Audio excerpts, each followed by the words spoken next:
오늘은 내 집 마련의 꿈을 갖고 거액을 투자했다 떼일 위기에 놓인 지역주택조합 가입자 이야기입니다.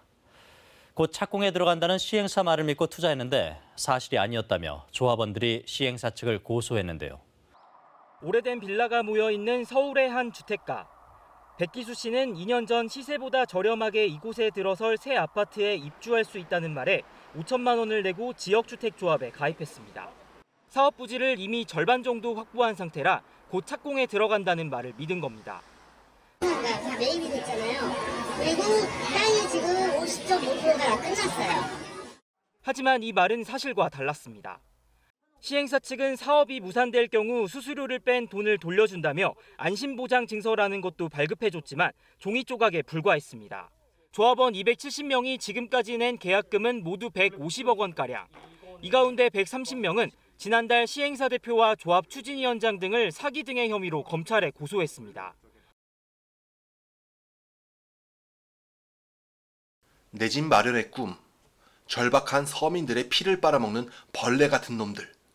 성공률이 20%에도 미치지 못하는 현실. 하지만 허위 광고, 과장 광고로 인해 서민들은 피 같은 눈물을 흘리게 됩니다.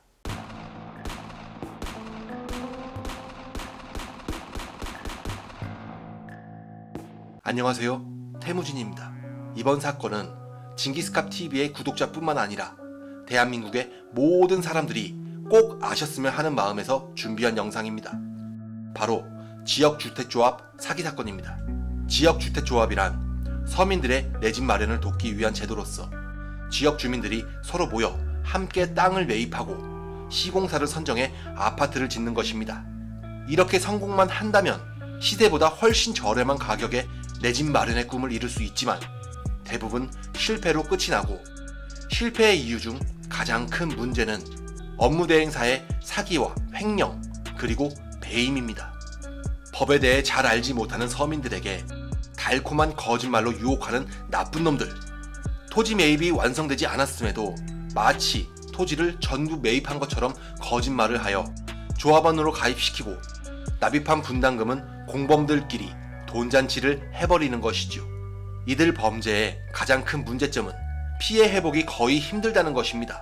안 그래도 없이 사는 서민들인데 피해 회복이 안 된다는 말을 들으면 기분이 어떨까요? 지금도 전국 수백 곳의 지역주택조합들이 현재 진행 중입니다. 업무대행사와 조합원들이 전부 탈퇴만 하지 않는다면 언제까지도 진행 중인 좀비 조합이 되는 것입니다. 조합원들은 왜 탈퇴를 하지 않는 것일까요? 첫 번째는 희망 고문입니다.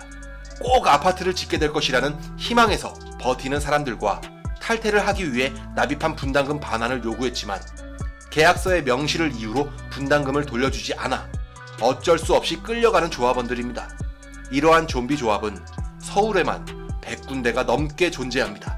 업무대행사 놈들은 조합원들에게 받은 분담금으로 자신들의 급여 및 사무실 운영비, 광고비 명목으로 돈잔치를 벌이며 배임과 횡령을 일삼고 있는 것입니다. 분담금이 떨어지게 되면 조합원들에게 추가 분담금을 요구하는 등 부정의 쳇바퀴 굴레에서 벗어나지 못하게 됩니다. 지역주택조합 사건의 경우 조합장과 조합 간부, 업무대행사, 분양대행사 등이 공범으로 엮여있는 경우가 대부분입니다. 쓰레기 중에 재활용도 안 되는 쓰레기들이지요. 이들은 대부분 특정경제 가중처벌에 관한 법률 위반으로 구속이 됩니다. 정확히 사기, 횡령, 배임죄죠. 법의 처벌을 받으면 뭐합니까? 대충 몇 년 몸으로 때우고 나오면 끝나는 것인데요. 피해자들의 피해 회복은 어떻게 될까요? 납입한 분담금은 돌려받을 길이 없습니다. 이미 탕진을 해버렸기 때문입니다. 재산도 역시 숨겨놓은 상태라 피해 구제가 불가능합니다. 지역주택조합 범죄, 어디서부터 어떻게 잘못된 것일까요? 시작은 아주 쉽게 시작이 됩니다. 바로 모델하우스죠. 모델하우스에 들어가는 순간 여러분은 이미 절반 가까이 그들의 범죄에 넘어가게 되는 것입니다. 화려하게 꾸며진 모델하우스가 여러분의 집이 될 것이라는 달콤한 유혹과 각종 금융권에서 대출이 가능하다며 계약을 유도합니다. 대부분이 거짓말입니다.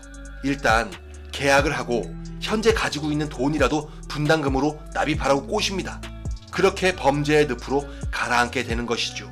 물론 전국에 있는 모든 지역주택조합들이 전부 사기꾼들은 아닙니다. 성공률이 극히 낮지만 성공으로 이끈 대행사들도 얼마든지 있습니다. 그렇다면 나쁜 놈들인지 훌륭한 대행사인지 어떻게 구분할 수가 있을까요? 그들을 보고서는 구분할 수가 없습니다. 여러분이 직접 관할 지자체에 문의를 해서 이들이 주장하고 있는 토지 확보 상태 등을 체크하셔야 합니다. 매입을 해야 하는 부지의 80%를 확보해야 조합 설립을 할 수 있고 95%를 확보해야 사업이 승인됩니다. 여러분이 직접 눈으로 확인하시기를 추천드립니다. 절대 그들이 제시하는 서류만 보고 판단하거나 믿지 마시기 바랍니다. 조작한 서류를 제시하게 된다면 여러분의 피 같은 돈은 그들의 뱃속으로 들어가게 됩니다. 부동산 전문가들은 이렇게 말을 합니다. 성공률이 절반에도 못 미치는 지역주택 사업은 애초 투자하지 않는 것이 현명한 것이라고요. 물거품이 되어버린 지역주택 조합의 끝은 어떻게 될까요?